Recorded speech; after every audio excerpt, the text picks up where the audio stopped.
বন্ধুরা, তো দেখো আমি ভাত রান্না করছি আজ রাত্রিবেলা রুটি করবো না, ভাত করছি।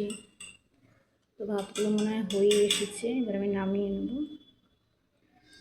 তো আলু দেওয়া আছে এখানে, আলুটাও সিদ্ধ হয়ে গেছে মনে হয়।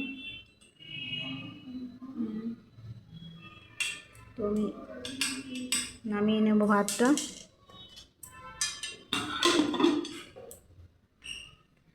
আর এই যে ডিমের সবজি হবে আর রাইস। আজকে আর কিছু বানাবো না, কারণ অনেক রাত হয়ে যাবে বানাতে বানাতে। তো হ্যালো বন্ধুরা, আমার ডিমের সবজিটাও হয়ে গেছে।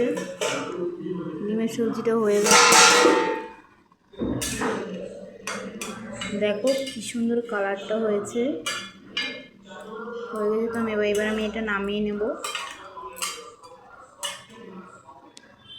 তো বন্ধুরা, এই হলো আজকে রাতের ডিনার। তো কেমন হয়েছে তোমরা সবাই কমেন্ট করে জানাও। রাইস, একটা রুটিও বানিয়ে নিয়েছি, কারণ রাইস কম হয়ে গেছিলো, তো একটা রুটিও করে নিয়েছি। বন্ধুরা, আমাদের খাওয়া দাওয়া সব কমপ্লিট। এবার ঘুমিয়ে পড়বো। এবার দেখা হবে কাল সকালবেলা। বাই।